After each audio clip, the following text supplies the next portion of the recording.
Bueno, tema de hoy entonces, asociaciones civiles, mutuales y fundaciones. No, perdón, asociaciones civiles, mutuales y sociedades en comanditas por acciones.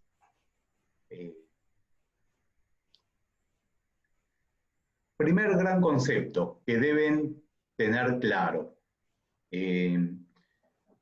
Yo durante toda la cursada, pero no con ustedes exclusivamente, esto se repite cuatrimestre tras cuatrimestre, veo que los alumnos a veces se suelen confundir el término sociedad y asociación. Y mucho más cuando hablamos de asociación civil y sociedad civil. Entonces empecemos con un tema que es previo al tema de hoy, pero que hay que dominar a la perfección porque no pueden tener un error en esto. La asociatividad, o sea, pensar en dos o más personas que hagan una actividad en común, se presenta en nuestro derecho con dos grandes lineamientos. La sociedad, que se caracteriza por el fin de lucro y que hoy está regida básicamente por la Ley General de Sociedades, y la asociación, que es la asociación civil, así se llama, que se caracteriza por la finalidad de bien común y que está regida por el Código Civil y Comercial, artículos 168 y siguientes. Como principio, ya vamos a ver que la asociación civil puede admitir una forma que entre en la Ley General de Sociedades. Pero la gran diferenciación en cuanto a las formas de asociatividad que contempla nuestro derecho es esta. Para lo que es finalidad de lucro, sociedad; para lo que es finalidad de bien común, asociación. Ustedes dirán, pero ¿y la fundación no va acá también? No, porque la fundación no es un fenómeno de asociatividad. Vamos a tener alguna referencia hoy y vamos a profundizarlo el jueves que viene. Ahora, para profundizar en el equívoco común, tenemos que hablar de historia, tenemos que hablar de lo que pasaba antes de la 26994, o sea, antes de 2015. Y antes de 2015 había una ley de sociedades comerciales, no Ley General de Sociedades como ahora, que era la 19550, que hoy cambió de nombre, que regulaba básicamente a la sociedad comercial. Y la sociedad era comercial por la tipicidad, por adoptar una forma típica. Y la otra variante de sociedad, o sea, de una persona jurídica con finalidad de lucro, era la sociedad civil, que también, como es sociedad, tenía finalidad de lucro, pero que se diferenciaba de la sociedad comercial porque el objeto era un objeto civil. Por ejemplo, una actividad profesional, por ejemplo, la actividad de trabajar la tierra, que son objetos típicamente civiles. ¿Qué pasa? Hoy los dos fenómenos de sociedad, la comercial y la civil, están dentro de la Ley General de Sociedades. Y por eso ya no se habla de ley de sociedades comerciales, sino que se habla de Ley General de Sociedades. Y ustedes dirán, bueno, pero ¿y la sociedad civil dónde está regulada? No está regulada específicamente. Está contenida en la sección cuarta, artículos 21 a 26. De hecho, el régimen de responsabilidad de la sección cuarta, este de mancomunado por partes iguales, es copia del régimen que tenía ya el objeto civil común, la sociedad civil que estaba regulada en el Código Civil derogado. Entonces, no podemos confundir sociedad civil con asociación civil.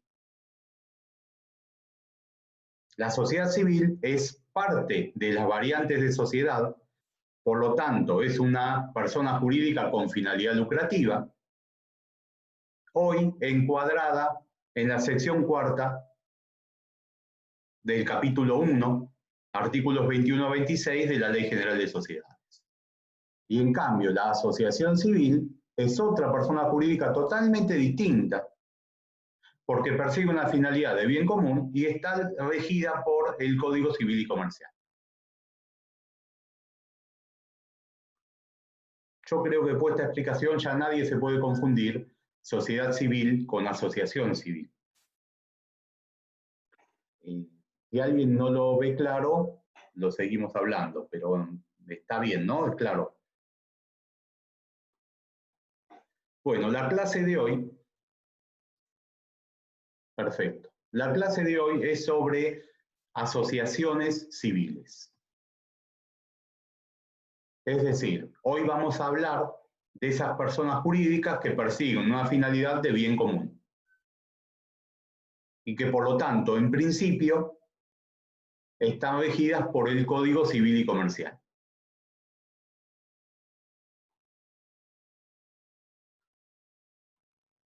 Teniendo claro este concepto, vamos a empezar a profundizar. Y vamos a decir que cuando hablamos de asociación civil, podemos hablar de tres formas de organización diferentes. Pero en las tres formas de organización estamos frente a una persona jurídica que persigue una finalidad de bien común. O sea, no salimos del concepto de asociación civil.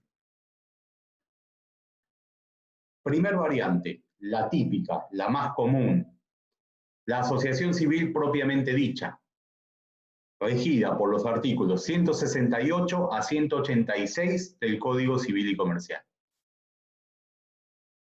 Segunda variante, la que se denomina simple asociación, que está regida también por el Código Civil y Comercial, pero seguido del anterior, artículos 187 a 192. Y tercer variante, la asociación civil que adopta forma de sociedad de la Ley General de Sociedades, regida por el artículo 3 de la Ley General de Sociedades. Bueno, de las tres variantes de organización vamos a hablar hoy.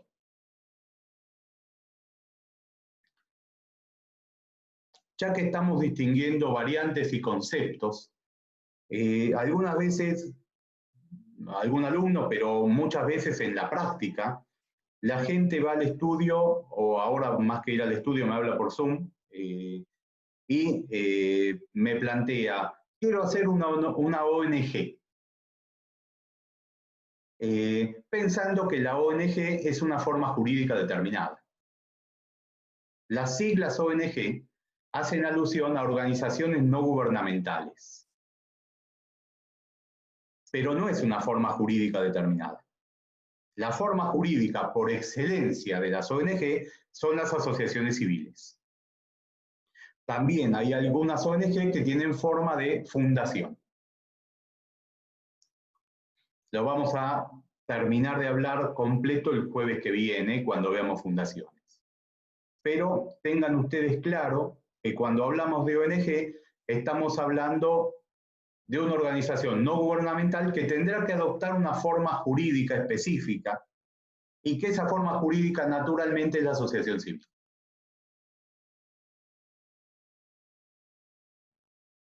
Entonces, aunque algún día les consulten y digan que quiero hacer una ONG, ustedes no estén buscando dónde están legisladas las ONG porque no lo van a encontrar.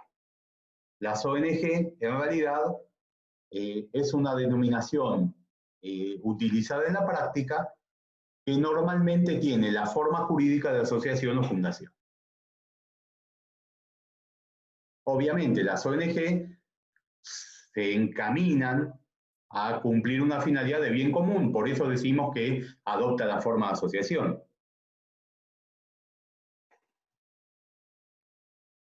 ¿Cuál es el marco normativo? O sea, ¿por qué normas se rige una asociación civil? Bueno, en primer lugar, se rige por normas constitucionales. Ya el artículo 14 de la Constitución Nacional se refiere al derecho a asociarse con fines lícitos. El artículo 19, ustedes saben, es la cláusula que permite hacer todo aquello que no está expresamente prohibido o que no sea contrario al orden y moral públicas.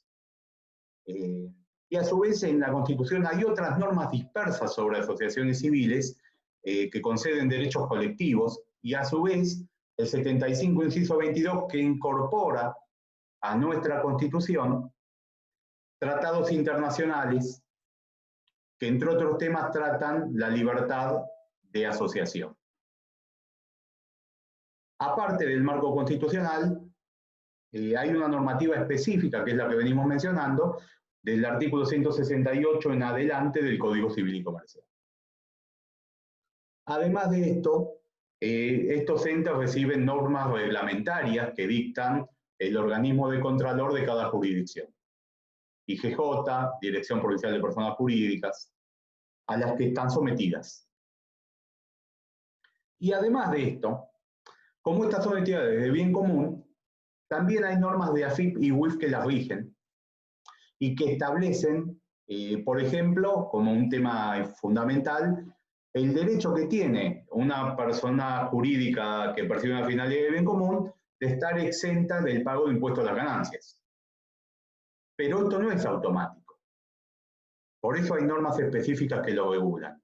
Si vos sos una asociación civil, como no perseguís una finalidad de lucro, podés pedir la exención en el pago de impuestos a las ganancias. Pero lo tenés que tramitar y te lo tienen que otorgar. Entonces, todo esto es el marco normativo de las asociaciones civiles. La Constitución, el Código Civil y Comercial, las normas reglamentarias del organismo de contralor de cada jurisdicción, las normas de AFIP y UIF, generalmente miradas o encaminadas a la obtención de la exención impositiva para pagar el impuesto a las ganancias. Bueno, ahora vamos a empezar a ver la caracterización de una asociación civil. Primero, la asociación civil la podemos definir como una estructura abierta, a diferencia de la fundación, que la tenemos que definir como una estructura cerrada. Para los amantes de los cuadros comparativos, yo opté por no hacerles un cuadro comparativo, pero marcarles en rojo las diferencias con la fundación. Si ustedes quieren con esto, se arman ustedes un cuadro. Pero lo importante es que tiene información, creo yo, clara. ¿Por qué decimos que es una estructura abierta y por qué decimos que la fundación es una estructura cerrada? Abierto quiere decir que no puede restringir el ingreso a nuevos asociados que cumplan con las exigencias generales para ser admitidos. Ejemplo, una asociación civil de médicos urólogos puede exigirte para que ingreses que seas médico y que tengas la especialidad de urología. Pero si sos médico y tenés la especialidad de urología, no te puede decir no entres. Una entidad regional española o italiana quizá puede exigir que seas descendiente o tengas la nacionalidad del país y de la región específica de que se trata, pero si cumplís con esas características no te puede decir vos no te podés convertir en asociado. Por eso decimos que es una estructura abierta. Fíjense que las sociedades no son estructuras abiertas. Vos haces negocio con el que querés. Es más, hasta en alguna sociedad podés prohibir la transferencia de acciones hasta por 10 años. En las SAS. Bueno, la asociación civil por denominación es una estructura abierta. La fundación, en cambio, es cerrada. ¿Por qué es cerrada? Ya lo vamos a ver más adelante, pero es cerrada porque ni siquiera tiene asociados. Ni es asociado, ni socio, ni nada que se le parezca. Y entonces nadie puede pedir su admisión dentro de una fundación. Ya vamos a volver sobre este tema. Ninguna de las dos estructuras, ni la asociación ni la fundación, admiten un periodo en formación, como vemos en las sociedades. Pero la asociación civil, antes de obtener la autorización para funcionar y la inscripción, se rige por las normas de la simple asociación. O sea, no es una asociación en formación, pero tiene un régimen previo a estar autorizada a funcionar. En cambio, la fundación no. La fundación directamente, hasta que no completaste el trámite de autorización de inscripción, no podés empezar a funcionar. No admite un periodo previo o en formación.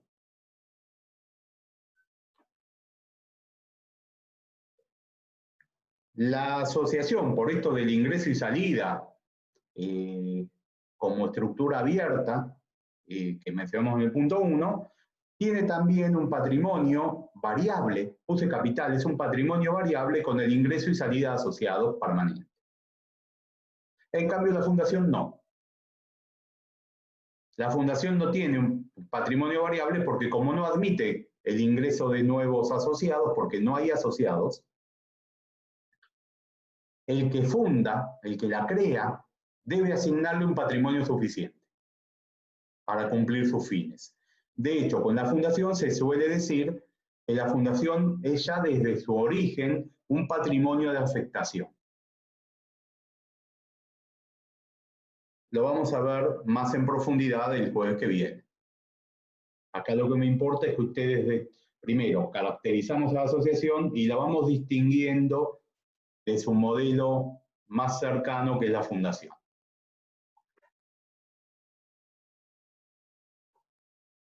La asociación, ya lo vamos a ver, como una característica importante, indica que en todos los puestos de administración,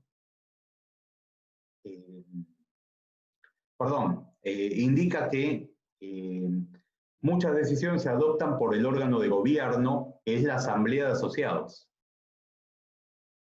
Bueno, en la fundación no hay asociados y por lo tanto las funciones de gobierno y administración las cumple un único órgano que se llama Consejo de Administración.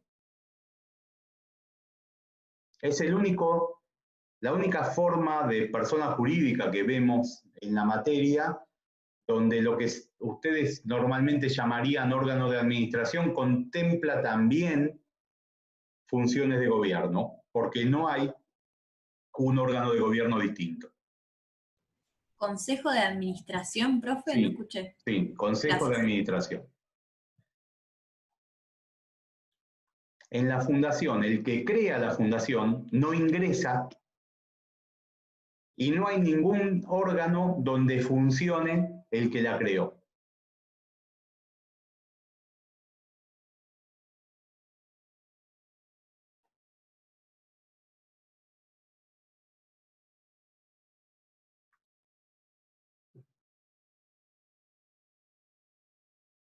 Bueno, vamos a continuar con el tema asociación. Lo que explicamos fue una caracterización general. Ahora, la ley es muy minuciosa regulando, por ejemplo, el objeto social. Siempre se dijo que un elemento caracterizante de la asociación civil es su objeto social o su finalidad, que se plasma a través del objeto, de bien común. El Código Civil Comercial innova en la materia porque el artículo 169, 168 creo, no, 169, dice que el objeto no debe ser contrario al bien común o interés general. O sea, no solo plantea el bien común, sino que plantea también la posibilidad de que no se encamine al bien común, sino a un concepto que sea el interés general. Algunos autores critican esto, diciendo, si cuando hablamos de bien común todos entendíamos bien, ¿para qué le agregan la noción de interés general? Cuando ustedes ven las normas de fundación, van a ver que la fundación dice que el objeto debe ser de bien común. En cambio, a la asociación civil le agregaron o interés general. Entiendo yo que esto puede tener una lógica en algún fallo de la Corte Suprema de Justicia de la Nación del año 2006, cuando la Asociación de Travestis y Transexuales piden personería jurídica, la IGJ se la niega y la Corte plantea el alcance del bien común o interés general en el otorgamiento de la personalidad jurídica. Pero hay una mención, como siempre que se habla de conceptos medios vagos, como puede ser interés general, bien común, sujeto a interpretación. Evidentemente, el legislador de 2015 quiso dejar en claro que una asociación civil se puede constituir por el tradicional objeto de bien común o por alguna cuestión de interés general, aunque no la identifiquen algunos ciudadanos con el concepto de bien común. Esta no es la única innovación en materia del objeto social. Hay otra que es bastante conflictiva y es, ustedes van del 168, si lo leen lo van a ver, dice que el fin principal no puede ser lucrativo. Lógicamente, si el fin principal es de bien común e interés general. Es el mismo concepto de asociatividad de la asociación civil el que habla de que no tiene finalidad de lucro. ¿Por qué el Código Civil y Comercial aclara? El fin principal no puede ser lucrativo. En primer lugar, esta mención del Código Civil y Comercial da lugar a que alguno puede interpretar, bueno, entonces sí puede tener un fin secundario de lucro. Bueno, uno de los autores que más sabe de este tema, que es Ragazzi, plantea, no tiene mayor sentido que hablemos de finalidad lucrativa, porque acá nunca se va a poder repartir dividendos. Entonces, no es admisible hablar de un fin lucrativo, ni principal ni secundario. Sí puede la asociación realizar actividades que le devengan ingresos. Pero esos ingresos siempre los va a volcar a su actividad de bien común de interés general. Nunca los va a usar para distribuir dividendos porque acá no hay. Criticando la fórmula de la ley y creo yo en un sentido razonable.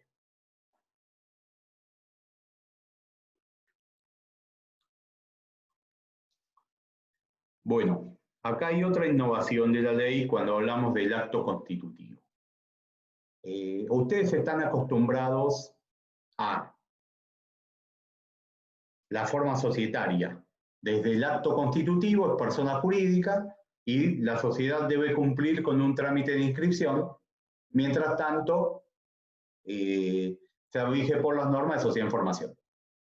Bueno, en materia de asociación civil, no son dos momentos, no es el momento del acto constitutivo y de la inscripción, son tres. El primer momento es el del acto constitutivo, o sea, la creación, la firma del contrato de asociación civil. A partir de ahí nace la personalidad jurídica. En principio, siempre que esté constituida por instrumento público. Pero inmediatamente necesita cumplir con dos formalidades. Primero, obtener una autorización estatal para funcionar. Y después de obtener esa autorización, cumplir con el trámite de inscripción. O sea, a la asociación civil se le agrega la necesidad de obtener una autorización estatal para funcionar.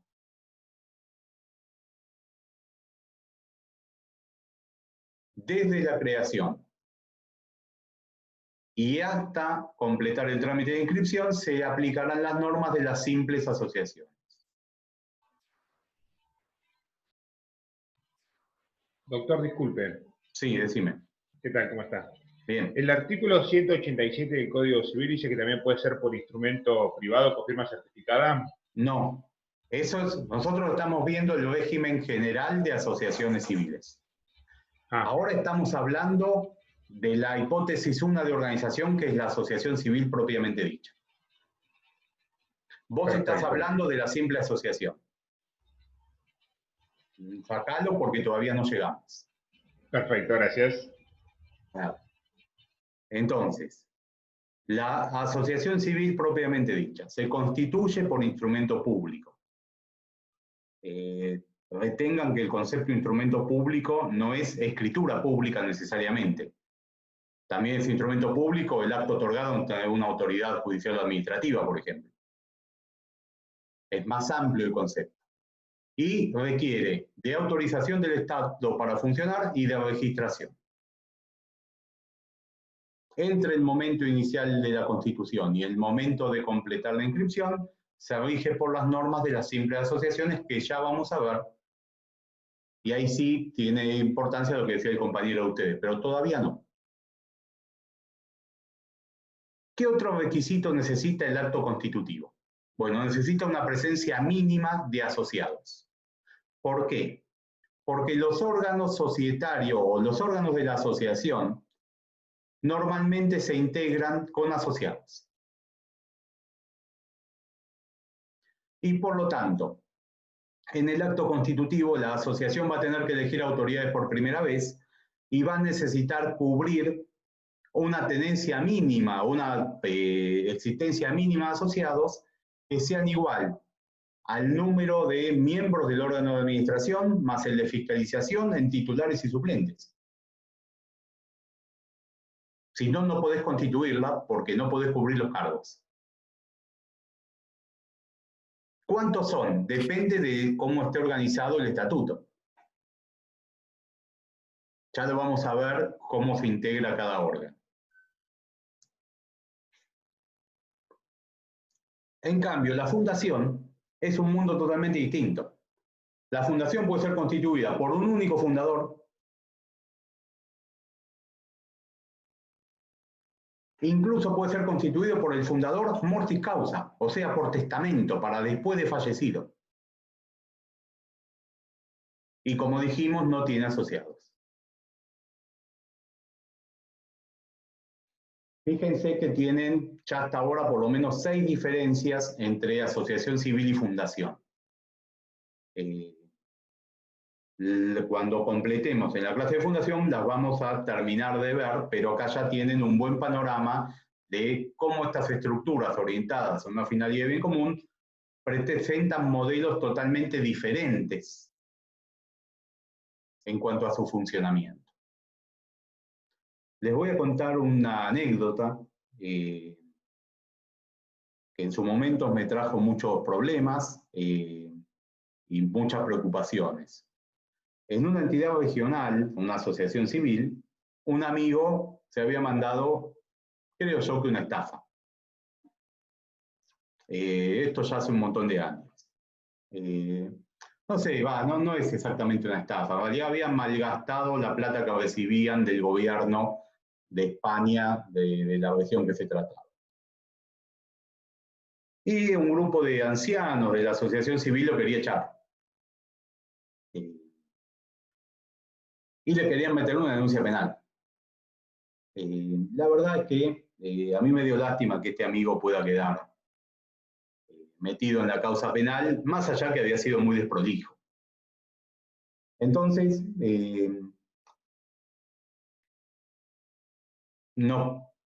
venía la asamblea donde se iba a tratar el tema de su responsabilidad. Y él me dice, ¿cómo hago para defenderme de esto? Le digo, mira, Marcelo, tenés una única forma, que ingresen nuevos asociados. ¿Por qué? Como esta es una estructura abierta y se resuelve por mayoría.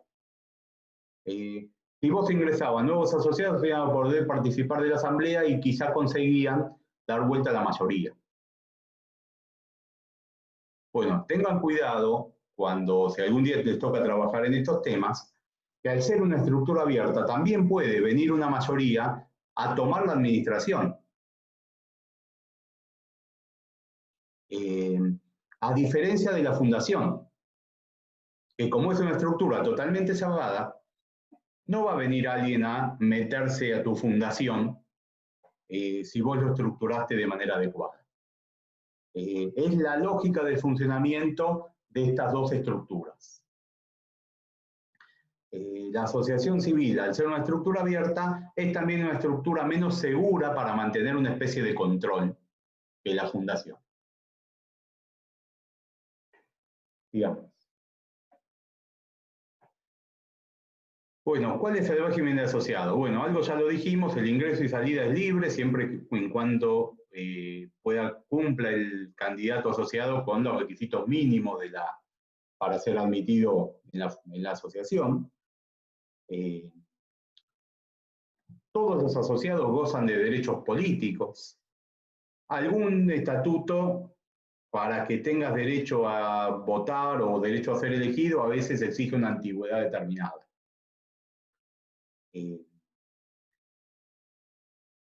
El asociado es el que puede integrar el órgano de administración. No hay terceros en el órgano de administración. El carácter de asociado no se transfiere a un tercero. ¿Por qué? Porque un tercero puede ingresar en cualquier momento. Entonces no es que alguien te puede transferir su parte, no. Si querés te da de baja y si quiere otro pide el alta y ya está. ¿Cuál es un ejemplo de esto? Un club. Un club. Un club es una asociación civil. Digo, para el que lo ve y no se imagina, un club es una asociación civil. Una biblioteca es una asociación civil. Una entidad regional de algún país es una asociación civil.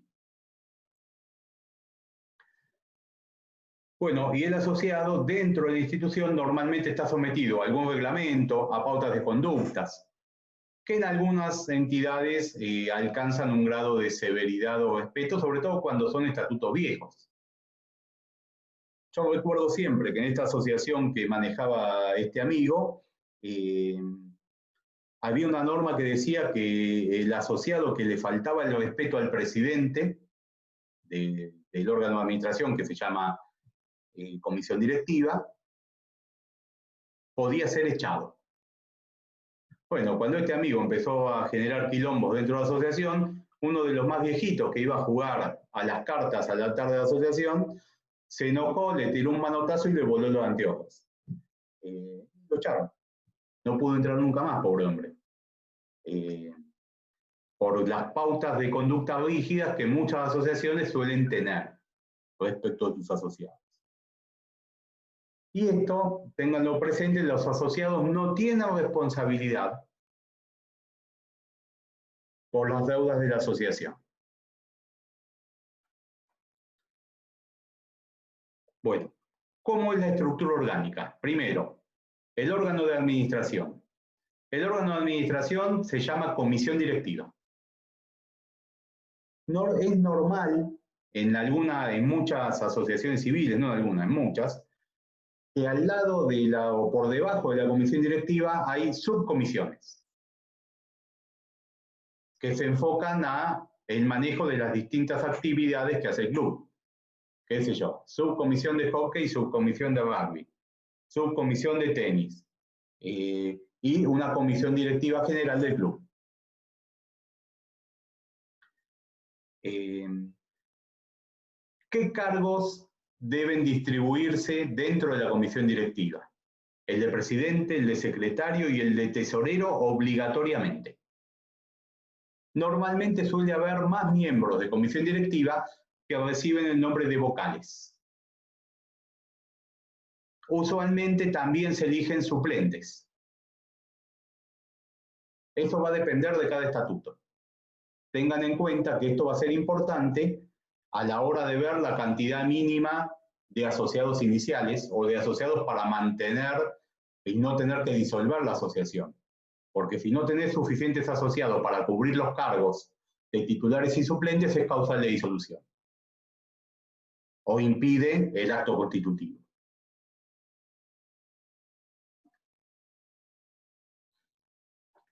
El cargo normalmente es gratuito de los miembros de la comisión directiva, pero podría ser remunerado.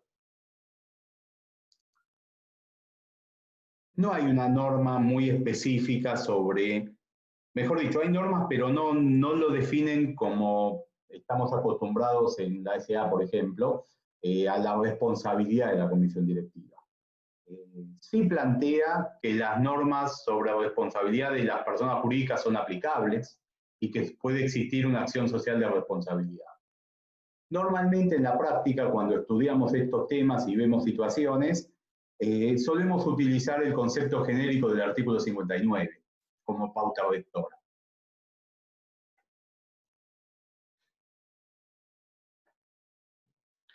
Órgano de fiscalización. En principio, siempre hay un órgano de fiscalización que puede ser plural o singular. Cuando es singular se llama revisor de cuentas. Y cuando es plural se llama comisión revisora de cuentas.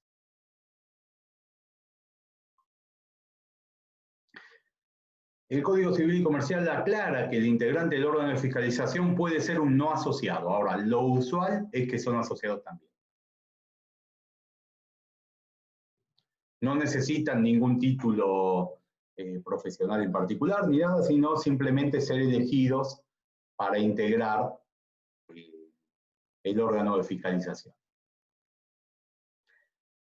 Suelen también existir otro tipo de órganos, propios de cada actividad y propios de la idiosincrasia de la persona, de la asociación de que se trate. Por ejemplo, yo recuerdo siempre, una vez me tocó trabajar en un tema que en el Centro Navarro de Buenos Aires existía un órgano que se llamaba Comisión de Ancianos. Consejo de Ancianos. Consejo de Ancianos. ¿Qué era el Consejo de Ancianos? Bueno, los asociados más antiguos se reunían en ese Consejo de Ancianos y tenían que dar su visto bueno para determinadas contrataciones o decisiones del órgano de administración. En ese sentido, la estructura orgánica exige que haya un órgano de administración, uno de fiscalización y uno de gobierno, pero admite que se creen otros órganos que complementen o superpongan funciones con estos. ¿Van siguiendo? No es difícil, ¿verdad? El órgano de gobierno es la asamblea. Ahora, no vamos a ser muy sofisticados, normalmente no lo son. La asamblea se convoca, funciona, delibera, resuelve, conforme a las pautas que prevea cada estatuto. Lo usual es que la mayoría que se suele utilizar es la mayoría simple. O sea, la posición que más votos saque cada vez que tratan un tema. Pero lo va a resolver cada estatuto. La ley no contiene ninguna mayoría mínima.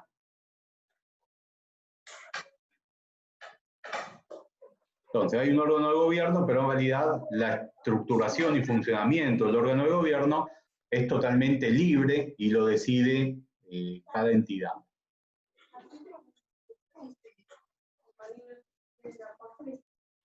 Bueno, respecto de la disolución y liquidación, hay una pauta diferente a las sociedades de la ley general. Fíjense que hay alguien con micrófono abierto, chicos.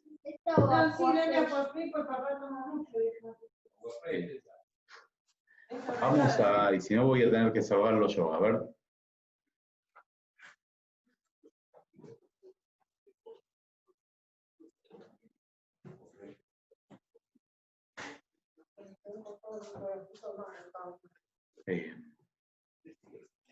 ¿Dónde se pone esto?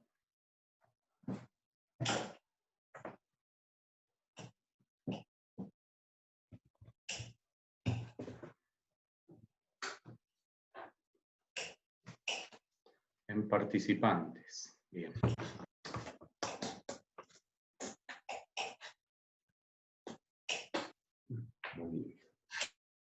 Bueno, ahí lo silencié. Igual permito que pueda cada uno activar su micrófono si quiere decir algo. ¿Cómo es la disolución? La disolución funciona de esta manera.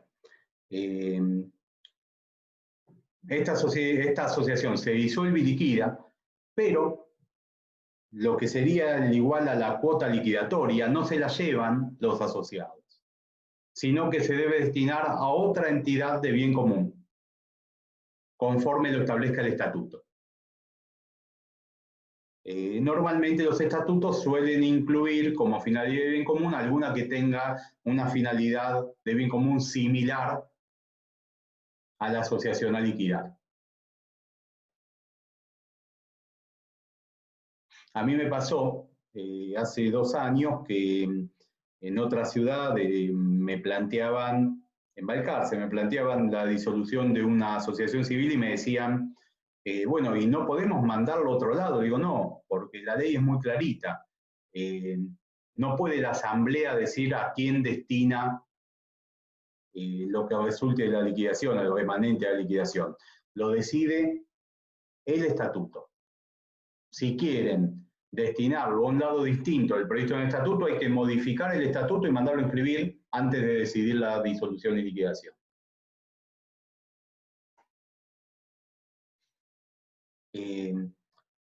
¿Por qué Creo que la causa fundación también es así. No, la fundación también se destina a otra fundación con finalidad común, sí.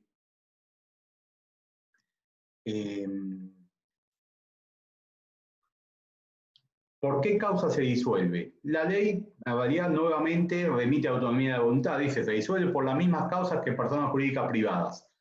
O sea, una generalidad que admite que los socios pacten las causas de disolución que quieran. Ahora, puntualmente contempla una causa de disolución, y es cuando la asociación queda con menos miembros, como les dije hoy, que los asociados necesarios para cubrir el órgano de administración, fiscalización, titulares y suplentes. En este caso otorga 6 meses para ver si logra asociar a alguien más, y si no, es causal de disolución.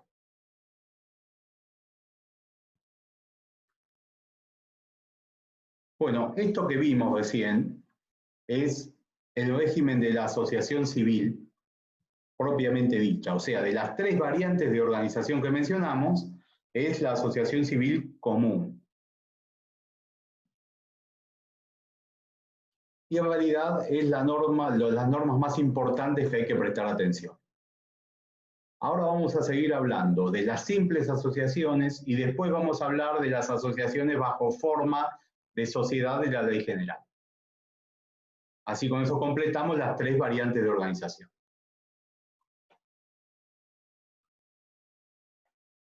Cuando hablamos de simples asociaciones, estamos hablando de diferentes supuestos. Por lo menos hablamos de 2 supuestos diferentes. Uno, no lo escribí así acá, pero escúchenlo. Hablamos de la asociación civil propiamente dicha, antes de terminar su trámite de inscripción, o hablamos de la asociación civil que no completa un trámite de inscripción o que no se constituye por instrumento público.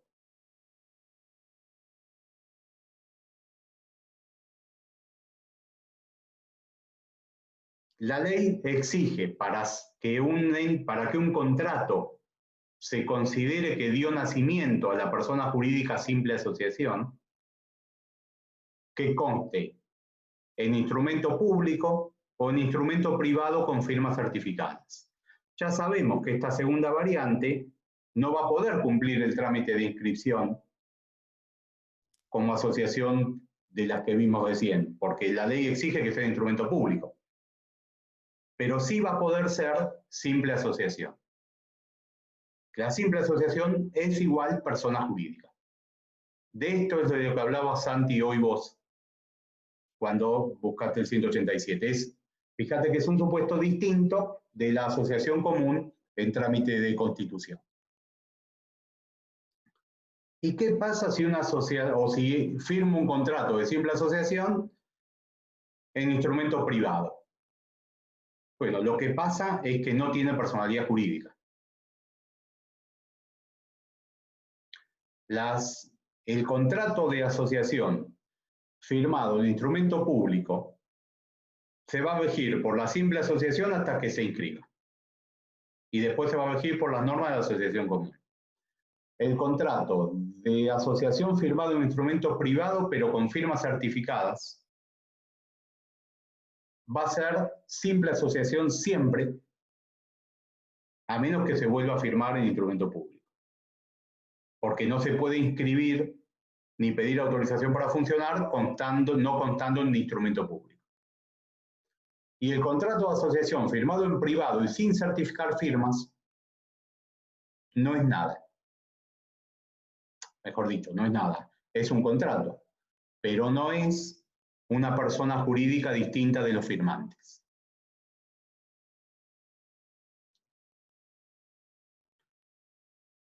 Esto refleja muy a las claras lo que la ley no dice con total claridad, y es que la existencia de la asociación a través de la forma de la simple asociación no comienza con la autorización para funcionar o con la inscripción posterior, sino que comienza en el momento anterior a la autorización, en el momento del acto constitutivo, igual que en materia de sociedades.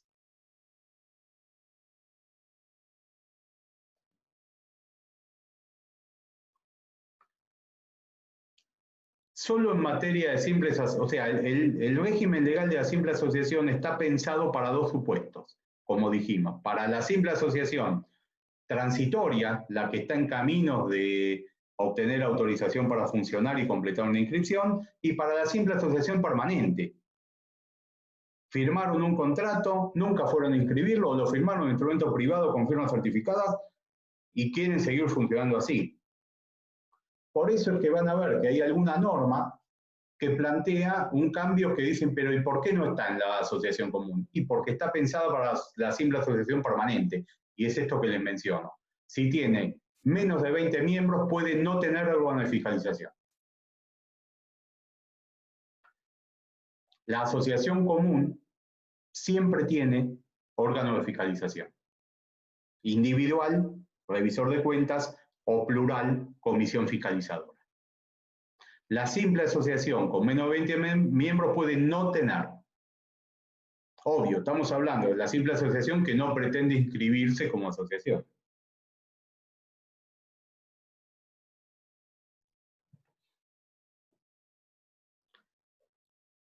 Debemos también prestar atención, sobre todo porque es muy distinto a lo que nosotros estudiamos en toda la materia, al régimen de responsabilidad de asociados y al régimen de responsabilidad de administradores.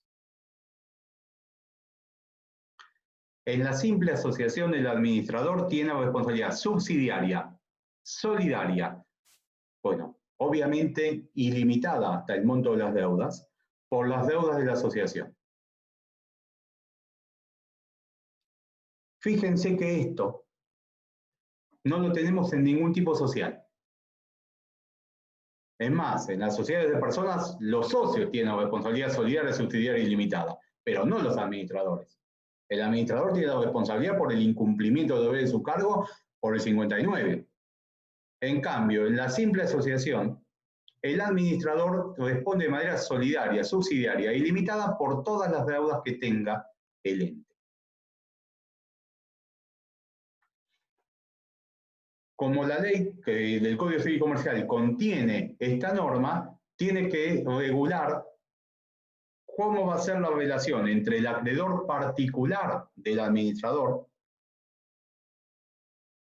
y el acreedor de la asociación que puede reclamar al administrador.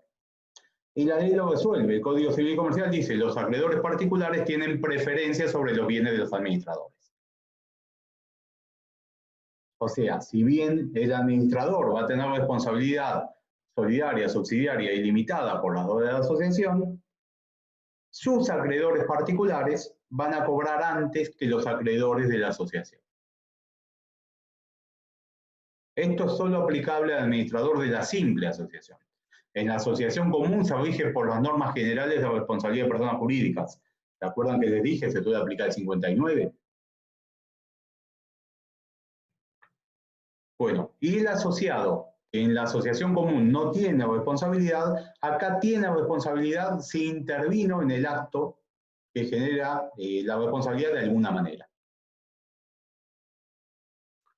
O sea, ¿qué podemos concluir respecto de las simples asociaciones? Que bueno, evidentemente el legislador no quiere favorecer la proliferación de simples asociaciones. Por eso tiene un régimen sancionatorio que genera una responsabilidad no usual en nuestro derecho respecto del administrador y cambia las reglas de no responsabilidad del asociado cuando el asociado intervino en un acto determinado.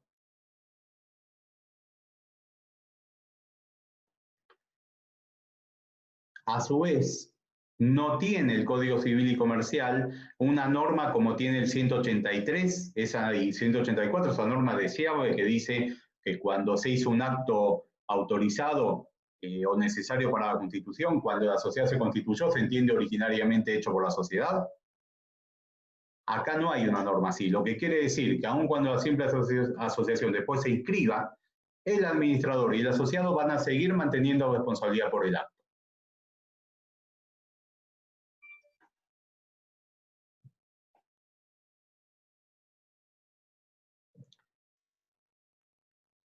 ¿Les resultó entendible la estructura? No necesitan saber más que esto, pero esto lo deben saber.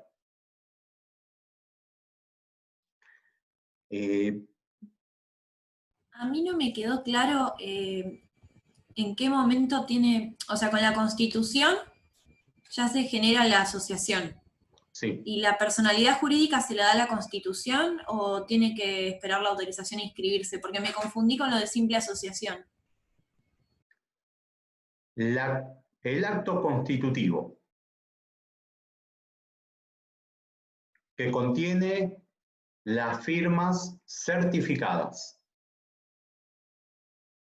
o que está hecho en instrumento público, hace nacer la persona jurídica simple asociación. Si está en instrumento público, esa simple asociación va a mantener el régimen de simple asociación hasta obtener la autorización de inscripción. Si no, si el acto constitutivo es en instrumento privado sin certificar firmas, no nace ninguna persona jurídica. ¿Ahí sí?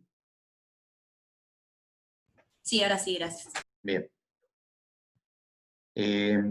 Bueno, vamos ahora a analizar el supuesto del artículo 3 de la Ley General de Sociedades.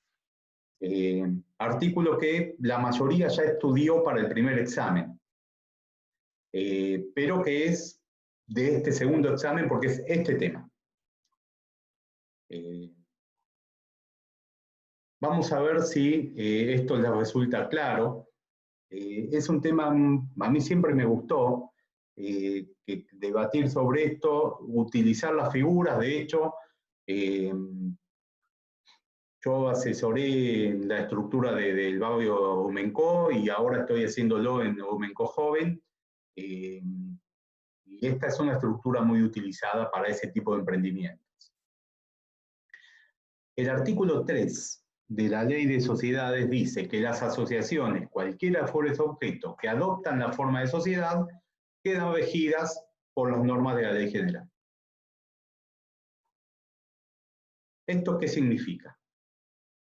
Esto significa que una asociación civil, o sea, una asociación, una persona jurídica que persigue una finalidad de bien común o interés general, puede tener forma de sociedad de la Ley General. Ustedes pensarán lo que pensó Nissen. Dice, bueno, pará, la Ley General de Sociedades lo que te brinda es la estructura jurídica para una actividad empresaria. O sea, la Ley General de Sociedades se refiere a la producción e intercambio de bienes o servicios con una finalidad de obtener beneficios. Y el beneficio por excelencia es la finalidad de lucro. Entonces, ¿cómo vas a usar la estructura de la empresa con finalidad de lucro para algo que no es ni empresa ni tiene finalidad de lucro? Nissen va un poco más allá y dice, esto que estamos diciendo marca que la finalidad societaria es la que surge del artículo 1. Y por lo tanto, cada vez que una entidad de bien común actúe bajo la forma del artículo 3, va a perseguir una finalidad extrasocietaria, porque nunca se va a encuadrar en la producción e intercambio de bienes o servicios con finalidad lucrativa. Y entonces se va a poder siempre aplicar el 54 TAR.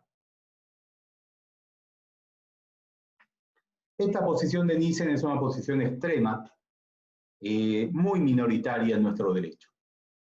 La posición mayoritaria es la que en su momento escribió resolviendo un caso Buti. Buti dijo muy claro, dice, el artículo 3 claramente es asistemático. Si el sistema de la ley lo marca el artículo 1. pero claramente es un tema de asistematicidad legalmente previsto y por ende es válido. No es lógico pensar que el legislador, después de escribir el artículo 1, se olvidó lo que había puesto 2 artículos después. El legislador evidentemente está queriendo permitir que la estructura societaria pueda ser utilizada para algo distinto de la empresa. Si quieren decirlo en otros términos, como negocio jurídico indirecto en los términos del 385 del Código Civil y Comercial. Eso es la posición mayoritaria. Ahora, que digamos esto, nos refuerza la idea de que una asociación puede adoptar forma de sociedad. ¿Qué forma de sociedad? Y de cualquier sociedad. El tipo social que elijan pueden hacer. El artículo 3 abre la puerta a elegir la estructura societaria que quieras. El problema está en que aun cuando el artículo 3 lo permita, la naturaleza jurídica y la finalidad de bien común de la asociación no va a cambiar por más que adopte forma de sociedad. Y por lo tanto, en la práctica, pueden presentarse situaciones donde vos digas, pero ¿y cómo resuelvo esta cuestión? ¿Debo aplicar la norma de la Ley General de Sociedades a rajatabla? ¿O no? Bueno, Dante Cracogna tiene escrito varios trabajos sobre este tema, pero uno en particular en el que dice, bueno, los aspectos estructurales de la asociación civil no van a poder dejar de ser considerados ante una situación concreta. Entonces, por más que adoptes una forma societaria específica, vas a tener que considerar los aspectos estructurales distintos de la asociación civil. Y de hecho, con este espíritu, aun cuando no citaron las palabras de Dante Cracogna, se resolvió el caso que ustedes estudiaron para ver el tema del abstenido y el quórum en el SA, que es Castro contra Alto Los Polvorines. Alto Los Polvorines es un barrio privado, o sea, es una asociación civil con forma de sociedad por el artículo 3. Y la situación que se presentó en Castro contra Alto Los Polvorines demostró, a criterio de la Cámara, en el fallo de Alberti, que es el que se terminó imponiendo, que no podían aplicar a una asociación civil las reglas rígidas de una sociedad comercial, porque el supuesto, de hecho, es totalmente distinto y la naturaleza jurídica de la asociación civil hace que para resolver con justicia un caso específico tengas que considerar de qué estás hablando. ¿Se acuerdan de Castro contra Alto Los Polvorines? Porque tienen que saber para este segundo examen. Yo les voy a hacer un comentario de Castro contra Alto Los Polvorines, pero por si alguien no se acuerda o no lo leyó todavía, les puse 2 diapositivas que siguen. La primera, donde sintetizo los hechos de Castro contra Alto Los Polvorines, y la segunda, donde hablo de la doctrina del fallo. Este fallo les sirve para 2 cuestiones. Para esta que estamos viendo, para el alcance que hay que darle a la aplicación de las normas de la Ley General de Sociedades en materia de asociaciones civiles, y para el valor que hay que darle al voto, bueno, a la abstención de voto en materia de asamblea de SEA.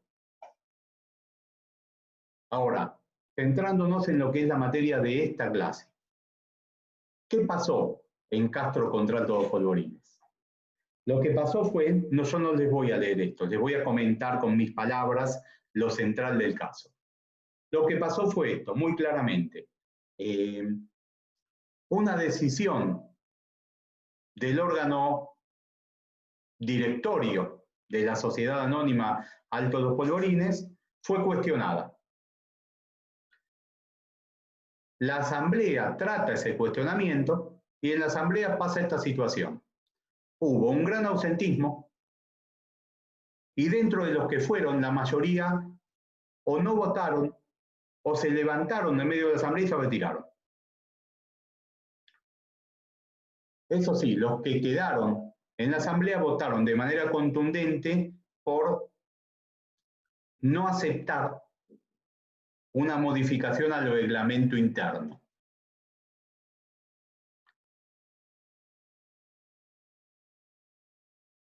Eso que resuelve la asamblea, ¿quedaba aprobado o no quedaba aprobado? Esa fue la materia de la disputa judicial. ¿Qué pasaba? Si vos veías la cantidad de personas que habían firmado el libro de asistencia, veías que los que votaron a favor de derogar la modificación eran muy pocos, porque la mayoría eran los abstenidos presentes o abstenidos que se habían levantado. Y entonces, toda la cuestión judicial se centró en si había que considerar al efecto del cómputo de la mayoría el voto del abstenido o no.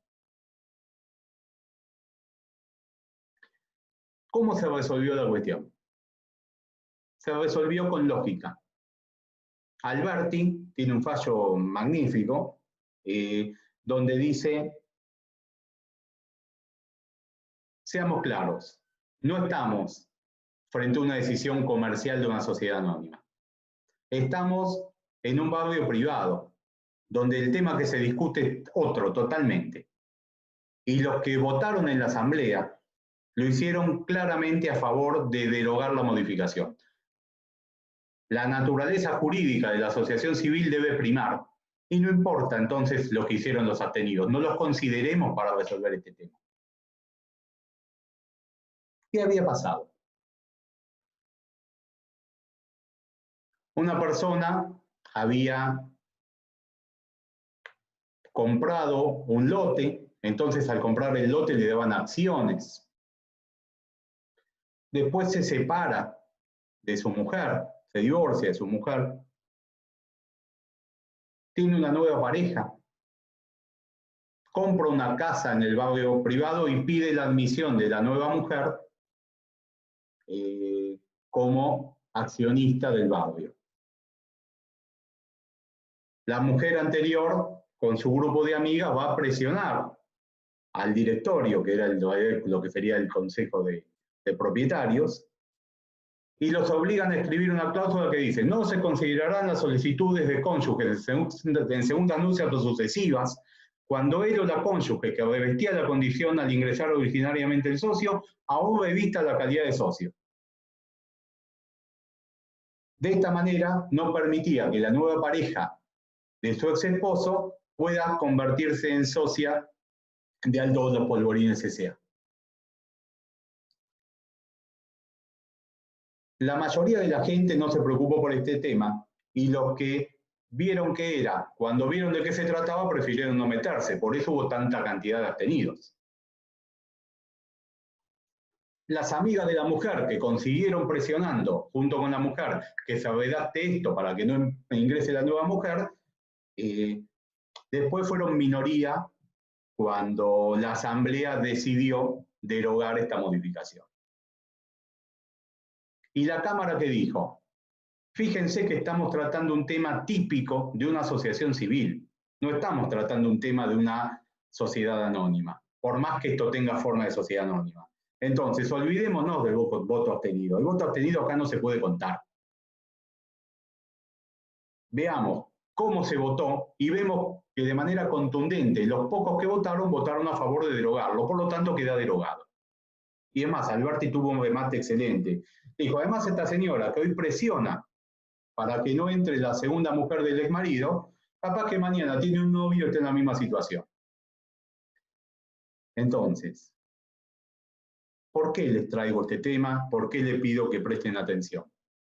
Porque si bien es verdad que el artículo 3 autoriza a que la asociación civil adopte forma de sociedad de la ley general, también es verdad que no cambia su naturaleza jurídica. Y si vamos a estar debatiendo si las nuevas esposas de los matrimonios que terminaron pueden ir a vivir al barrio o no,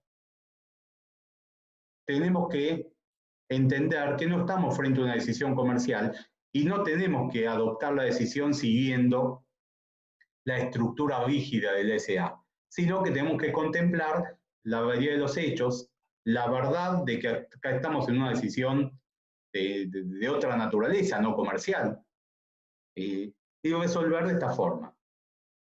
Es decir, aun cuando le demos forma de sociedad de la Ley General de Sociedades, en esencia, siempre vamos a estar frente a una persona que tiene una finalidad de bien común y que es sustancialmente distinta de la finalidad del artículo 1 que prevé la ley.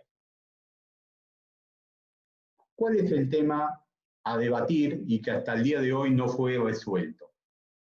¿Cuáles serían aquellas cuestiones estructurales que habilitan a alejarse de las normas del tipo social elegido? Porque aplican las normas de la asociación civil. Eso es algo que nadie desarrolló con precisión hasta el día de hoy. ¿Les resultó claro? Con esto terminamos el tema asociaciones civiles. Profe, Sí. ¿le puedo hacer una consulta? Sí, dale. La asociación civil, cuando está bajo el artículo 3, o sea que la inscribís como un tipo social, ¿la inscribís como una asociación civil o como, por ejemplo, una SRL o SA? No, la escribí como el tipo social elegido. Ah, ok, listo. Buenísimo, gracias. No, de nada. O sea, vos sabés que es una asociación civil por la esencia. Sabés que es una asociación civil porque es, por ejemplo, un barrio privado donde la gente vive y nadie gana plata con la administración del barrio. Y igual, aunque sea una asociación civil inscripta como un tipo social, ¿sigue teniendo fiscalización estatal permanente? Normalmente no, porque normalmente no, para tener fiscalización estatal permanente tendría que encuadrar en alguno de los supuestos del 299 y normalmente no encuadra en los supuestos del 299. Pero igual sí necesita autorización estatal para empezar. O sea, para No, inscribir. cuando la constituís como sociedad comercial o sociedad de la ley general, debes cumplir con el trámite de inscripción del tipo social elegido, no con el del 168. Está bien. Es una forma de organización diferente, por eso yo les mencioné que hay 3 formas de constitución de organización. La propiamente dicha, la simple asociación, el artículo 3 de la Ley General de Sociedades. Gracias. Mira. Doctor, ¿le paso una consulta? Sí, dale. La simple asociación, ¿quién la crea? O sea, los copropietarios del barrio privado, porque Exacto. entiendo que para empezar a funcionar, primero deberán tener un reglamento de copropiedad por ahí, Normal. los que hacen, y que después tienen que cambiar una por otra. Te cuento, Santi, bien cómo es. Primero, a partir de la 26.994, en nuestro derecho existe lo que se llama el conjunto inmobiliario, como forma de derecho real que toma parte de propiedad horizontal y es la estructura por excelencia para este tipo de emprendimientos. Sin embargo, todavía existen y existen de antes y se siguen organizando ahora otras variantes de organización. Por ejemplo, te cuento un caso. Rumencó Joven, que es un barrio que ahora van a otorgar posesión en poquito tiempo, se construyó como fideicomiso de construcción. El fideicomiso de construcción termina cuando termina la construcción. Hasta que se completen los trámites de inscripción en La Plata, de la subdivisión y todo de los lotes, no se puede otorgar la escritura de adjudicación. Cuando se otorgue la escritura, se va a redactar el reglamento de copropiedad y administración que va a dar origen al consorcio. Pero en este tiempo intermedio, que a veces dura años, hay que empezar a liquidar expensas. Bueno, una de las formas que yo suelo utilizar es el fideicomiso de administración, constituido por copropietarios. Otra de las formas es la asociación civil con forma de sociedad comercial, que era la forma que más se utilizaba cuando se creaban este tipo de emprendimientos. De hecho, es la forma en la que funciona Argumenco Común. ¿Cuál es la ventaja de que una asociación civil tome forma de sociedad comercial?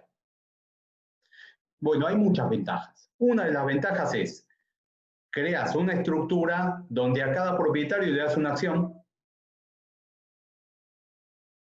Esa acción se transmite, porque se establece la libertad de transmisión de acciones cada vez que un propietario vende su lote. Y se regula a través de esta estructura que el derecho ya brinda y es segura, que es la sociedad anónima, la liquidación de expensas, porque en esa sociedad anónima se liquidan los gastos comunes porque justamente esa sociedad anónima es la dueña de todos los espacios comunes. Y está conformada por todos los propietarios del barrio. Fue en su momento buscarle una vuelta a cómo organizar estos fenómenos que no estaban abarcados por la propiedad horizontal. ¿Es claro? Sí, sí, gracias. Bien. Vendría a ser lo mismo que una propiedad horizontal, pero con otro nombre. Es algo parecido a la propiedad horizontal, pero con otro nombre. Porque no podés hacer propiedad horizontal en un barrio privado. No está previsto para eso. Gracias. Bien. Bueno, son las 2:30. Tenemos que hablar de mutuales y tenemos que hablar de sociedad en comandita por acciones. Vamos a intentarlo y cuando nos cansamos frenamos. Quizá me pase 10 minutos, no mucho más. Además no puedo tampoco mucho más, pero no mucho más y yo sé que ustedes ya deben estar cansados. Es un tema, como les dije al inicio de la clase, largo. Igual lo más largo y lo más difícil ya lo vimos. Es entender, porque además no tengo material para mandar, porque no hay ningún material que sea lo suficientemente corto y bueno sobre estas 3 variantes de estructura. Por eso preferí desarrollársela yo y bueno, creo que vimos todos los puntos que había que ver. Bueno, ¿qué es una mutual? Desde el punto de vista de su naturaleza jurídica, una mutual es una asociación civil. Es decir, la mutual es una asociación de personas para una finalidad de bien común.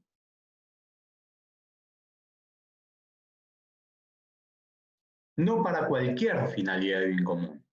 El objeto social de las mutuales ahora lo vamos a ver y es quizá lo que caracteriza a la mutual a diferencia de otras asociaciones. Las mutuales pasaron a tener tal importancia que, bueno, el Código Civil y Comercial las reconoce como persona jurídica privada de manera autónoma, aparte de, o sea, dice asociación civil, después dice mutual o asociación mutual. Y tienen a su vez una ley específica que las regula. Las asociaciones civiles no tienen una ley específica que las regula en general. Están reguladas por el Código Civil y Comercial o adoptan forma societaria por el artículo 3 de la Ley General. Bueno, las mutuales sí tienen una ley específica que es la 20321, que fue modificada por la 25374 para permitir el concurso de las mutuales, que en algún momento había estado discutido si se podía admitir o no que las mutuales se concursen. Ahora no hay ninguna duda, la 25374 se promulgó principalmente para dar un marco más moderno y dejar aclarado que como cualquier otra persona jurídica se puede concursar y quebrar. La finalidad de bien común de la mutual se concreta en 2 ideas: solidaridad y ayuda mutua.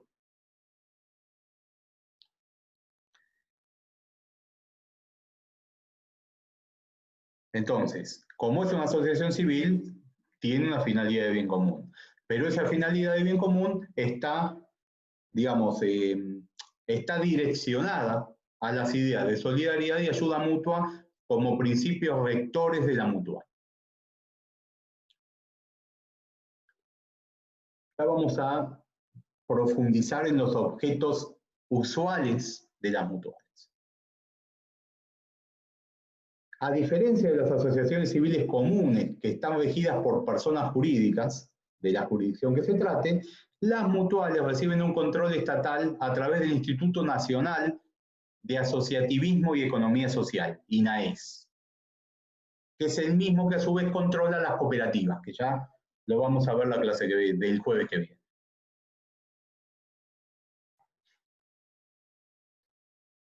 Tienen una gran costumbre o una gran antigüedad a nivel práctica en la costumbre social, las mutuales.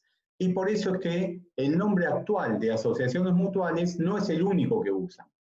Las más viejas se llaman sociedades o asociaciones de socorros mutuos, y ahora es una mutual. Mutualidad, protección recíproca. O sea, el tipo social, si quieren hacer un paralelo con la ley general, no tiene una única denominación. Y yo vi que en la práctica, sobre todo los instrumentos más viejos, hablan de asociación o sociedad, pero te das cuenta que es una mutual porque tiene alguna de estas palabras que les pongo acá. Mutual, socorros mutuos, mutualidad, protección recíproca. Igual que cualquier asociación civil, es una entidad abierta que admite el ingreso y salida de asociados y que tiene una estructura democrática. Acá sí la ley pone un número mínimo de asociados para que exista la mutual y es 16 asociados. Y además, como todos los principios de mutualidad son una forma de pensamiento ideológico, se exige que el que va a formar parte de una mutual tenga que hacer un curso de capacitación en mutualismo.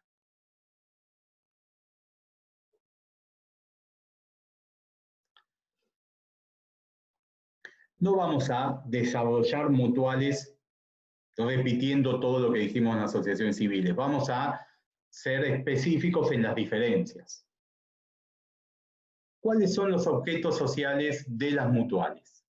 Bueno, ya sabemos que la idea general está orientada, como lo dijimos en diapositiva anterior, a la solidaridad y ayuda mutua. Bueno, y eso se concreta a través de prestar servicios o proveer bienes en materia de asistencia médica, farmacéutica, otorgamiento de subsidios, préstamos, seguros, construcción, compraventa de viviendas, etc. Ya lo tienen todos especificado. Capaz que alguno tiene alguna experiencia práctica de vida y me dice, pero a mí me sabía que hay una mutual que se dedica a cambiar cheques a interés. Y la verdad es que sí. La verdad es que como el objeto de las mutuales admite, por ejemplo, el dar préstamos, a veces, bajo la apariencia de una mutual, se encubre una finalidad lucrativa, buscando la exención del pago de impuesto a las ganancias. No está bien eso. Si eso se descubre y se denuncia, hay que mandar a liquidar la mutual porque está teniendo una actividad ilícita en los términos del artículo 19 de la Ley General.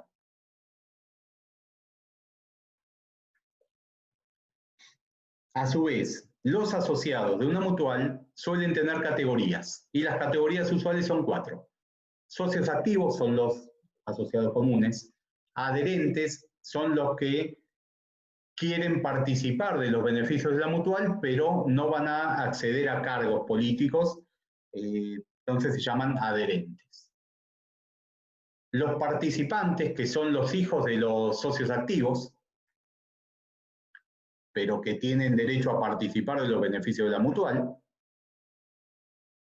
Por ejemplo, esto es muy común en las mutuales que prestan servicios prepagos de salud. Vos asociás a tu grupo familiar. Y a su vez, en algunas mutuales existen los socios honorarios. Son normalmente socios activos después de una determinada antigüedad que dejan de pagar y siguen manteniendo la categoría.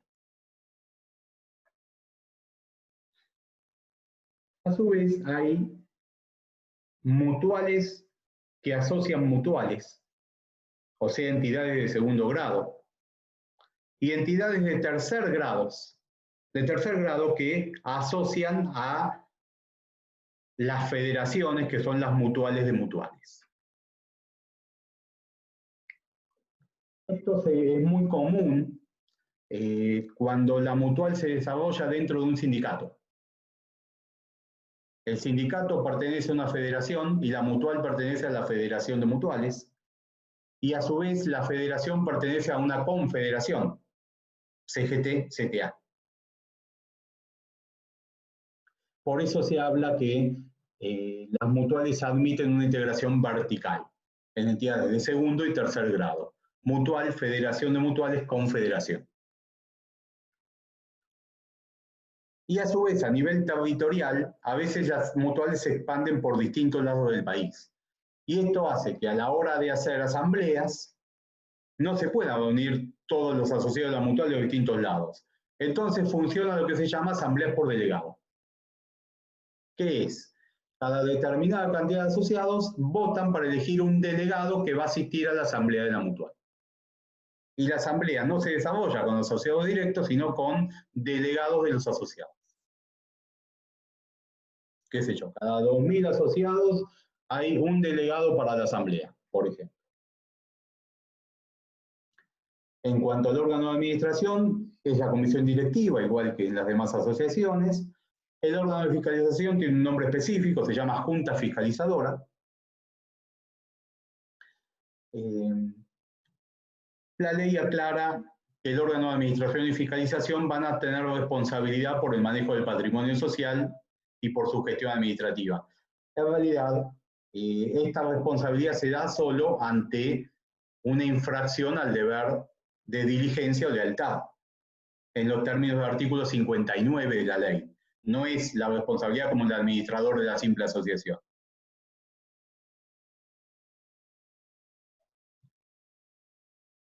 Lo repasan y cualquier duda me preguntan.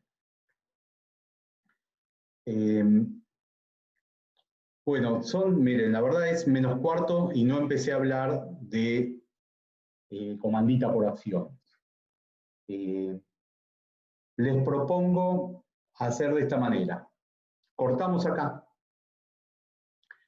Mañana dedicamos al final de la clase 15 minutos a comandita por acciones, que es suficiente. Si ustedes pueden leer estas diapositivas, que yo se las voy a mandar en un rato al grupo, mejor, así ya los principales problemas los van entendiendo. Comandita por acciones es un tema corto, pero complejo, porque es un híbrido que ya lo van a ver. Y mañana entonces vemos derecho de receso. ¿Qué otra cosa que vamos a ver? Me voy a anotar porque ya veo que si me estoy olvidando ahora, que estoy dándole para mañana. Entonces, mañana vemos derecho de receso. Vemos sociedad en comandita por acciones sobre el final. ¿Y qué era que veíamos, Cleopatra? Remuneración del directorio. Eso, vemos el 261. Que es toda una problemática muy interesante que la voy a sistematizar bien para que les resulte entendible. Así que bueno, nos vemos mañana, ya les paso el PowerPoint y más tarde, cuando vuelva a una reunión, les paso el archivo de la clase. Bueno, chao chicos, hasta mañana. Gracias, doctora, hasta luego. Gracias.